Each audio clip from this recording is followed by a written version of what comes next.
Anak-anak ini ingin bunuh diri. Tepat ketika kereta melaju, terdengar tangisan seorang bayi dan menyadarkan keempat anak ini. Mereka mencarinya.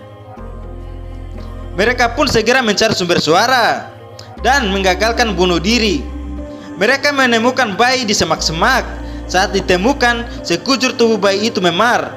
Mereka memutuskan untuk mengadopsi bayi itu. Lalu, karena merasa sangat peduli, mereka membawanya ke rumah sakit. Setelah bayi itu sembuh, keempat anak itu tersenyum. Mereka memberinya nama Ram Koridela. Dengan begitu, keempat anak ini siap bertanggung jawab menjaganya. Semua hal baik akan diprioritaskan untuk Ram. Mereka memungut sampah untuk menyekolahkan Ram. Tiba-tiba mereka diganggu seorang preman yang memegang pisau dan siap menggertak keempat anak ini. Adegan itu dilihat oleh Ram yang baru pulang sekolah. Ram melemparkan sebuah batu. Melihat ekspresi Ram, preman itu segera menyerangnya. Ram pun melawan preman itu dengan pukulan yang menghancurkan telur burung preman itu. Lalu Ram mengambil pisau yang jatuh dari preman itu. Akhirnya keempat saudaranya menyadarinya bahwa Ram memiliki kekuatan super. Di malam hari ketika hujan, Ram terlihat merenung dengan memegang pisau. "Ada apa sayang?" tanya orang tua. "Mulai hari ini aku akan bekerja untuk menyekolahkan keempat adikku. Kamu tidak bisa melakukannya. Mulai hari ini aku akan bekerja untuk menyekolahkan keempat saudaraku," katanya. Ram mulai belajar dan membiarkan saudara-saudaranya bersekolah. Setelah dewasa, keempat anak itu menjadi orang yang sukses. Terutama saudara tertua, Kumar, menjadi jaksa lokal. Dia paling benci korupsi dan penyuapan. Suatu hari, sebuah truk dicegat oleh beberapa mobil polisi dan mereka memeriksa muatan barang. Ternyata truk itu penuh dengan uang dan sejumlah besar uang itu milik anggota dewan lokal. Dia adalah anak seorang mafia, Parasuran. Parasuran pun menemui Kumar untuk menyuapnya. Dia terang-terangan menawarkan Kumar sebuah mobil Farezo dan berkata bahwa uang 200 juta di dalamnya adalah milik Kumar. Kumar terlihat sabar ketika Parasuran memarahinya. Kemudian dia mengambil kuncinya. Lalu dia memberikan kunci itu pada asistennya dan memberitahu anggota kongres untuk menyidang Parasuran. Ekspresi wajah Parasuran pun berubah. Kemudian dia mengancam Kumar, "Jika kamu tidak mendengarku, aku akan membawakan seluruh mayat keluargamu," katanya. Kumar terlihat sangat panik. Bukan karena takut pada Parasuran yang di depannya, tapi dia takut jika Ram mendengar ancaman ini dan menghajar Parasuran. Tentu saja Ram tahu jika saudaranya sedang terancam. Dia pun segera menyelamatkan Kumar seorang diri. Kemudian Ram keluar dari semburan nyala api. Momen itu mengguncang semua batu di tanah. Seorang pria yang membawa gergaji mesin langsung ditendang oleh Ram hingga jatuh tersungkur. Kemudian Ram mengambil tongkat besi dan menghajar musuh yang lainnya. Tiba-tiba beberapa orang datang, tapi mereka lenyap kalah oleh Ram. Setelah itu, dia melompat dan menghajarnya. Itu terlihat keren. Di kejauhan 3 orang berdatangan. Ram tidak takut, berjalan santai dengan tongkat besi di tangannya. Kemudian dia melilitkan rantai besi di tangannya, lalu mulai menari-nari. Dia menggunakan senjatanya dengan sangat brutal dan menyerang titik fatal musuhnya. Terakhir dia memutar rantai itu dan menyerang musuh hingga terlempar jauh mengenai sebuah gerobak besi. Dia bahkan melemparkannya ke atas meja kerja Kumar. Parasuran masih belum mengerti. Ram mendatangi Parasuran dan memukulnya, kemudian menendangnya dan menghajarnya lagi. "Adakah dari kalian yang berani melawan Ram?" Setelah menghajarnya, Ram melempar Parasuran keluar. Para wartawan pun segera berdatangan. Ram dilihat semua orang dan masih menghajar Parasuran. Untungnya rekan kerja Kumar menghentikannya. Kumar tahu jika ini akan berakhir buruk karena Parasuran adalah anak tiri bos mafia. Kumar pun membawa semua saudaranya dan menyuruh Ram meminta maaf pada Parasuran. Mereka pergi meminta maaf. Setelah meminta maaf, mereka mengobrol. Tapi kelihatannya Parasuran tidak puas. Kumar mulai panik dan berkata bahwa Kumar tidak pandai berbicara. Kemudian Parasuram meminta Ram untuk menulis surat. "Apa kamu bisa menulis?" "Tentu saja, tulis sendiri," katanya. Kumar segera berkata bahwa dirinya yang akan menulis. Keringat berkuncur di wajah Kumar. Kemudian Parasuram berkata bahwa Kumar harus menjilat kakinya. Ram pun melempar pena itu. Tiba-tiba anak buah Parasuram menegurnya, lalu Ram menghajar mereka. Parasuram bertanya apakah Ram tahu siapa dia. Ram tidak peduli sama sekali. Parasuram pun berkata dirinya adalah si janggut putih. Ram pun tetap tidak peduli padanya. Parasuram sepertinya sangat marah. Ram pun segera dihentikan oleh saudara-saudaranya. "Mulai hari ini aku akan membuatmu kencing di celana." Ram terlihat tidak senang. Dia menarik celananya dan menghampiri Parasuram untuk mengejeknya. Tapi para pengawal Parasuram telah siap dengan pedangnya. Parasuram pun berkata semoga Ram beruntung. Kali ini Ram sudah tidak bisa tahan. Dia tidak tahan dengan ancamannya dan segera menghajar anak buah Parasuram. Kemudian dia mematahkan pedangnya dengan sangat mudah. Parasuram pun terdiam, tidak berani memancing amarah Ram. Ram dan keempat saudaranya berjalan keluar dari gedung. Ketika di rumah, keempat kakak ipar sudah memasak makanan kesukaan.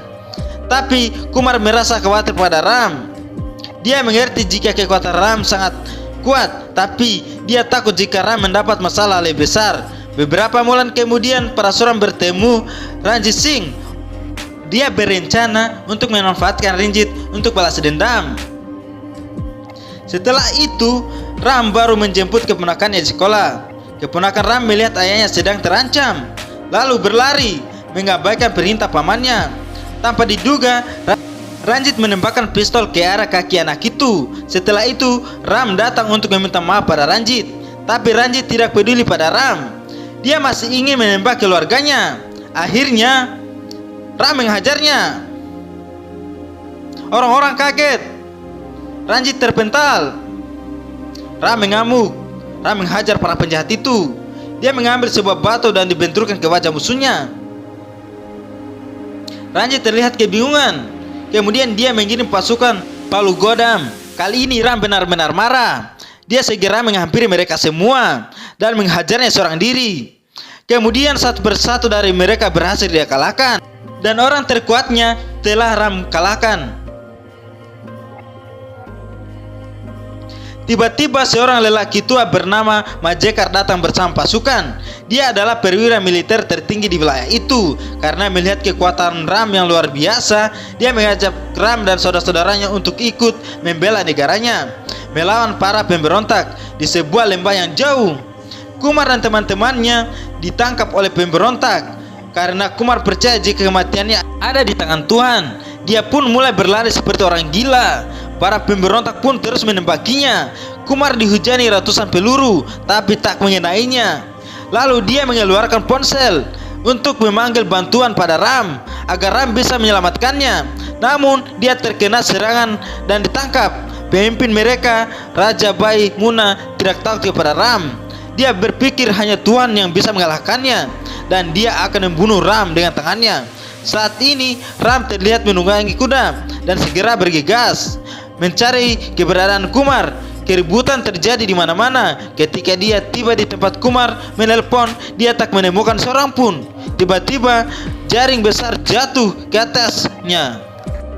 Ya, dia sengaja tertangkap oleh para penjahat agar bisa menemukan Kumar dan menyelamatkannya.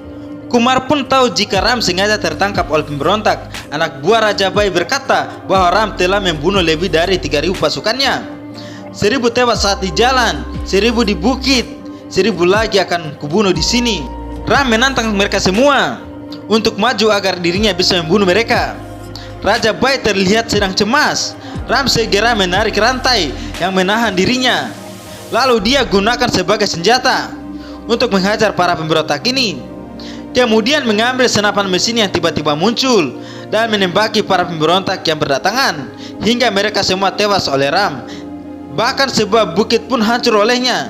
Kemudian Ram membawa Kumar dan rekan-rekannya untuk melarikan diri. Tetapi pelariannya diketahui oleh Raja Bai.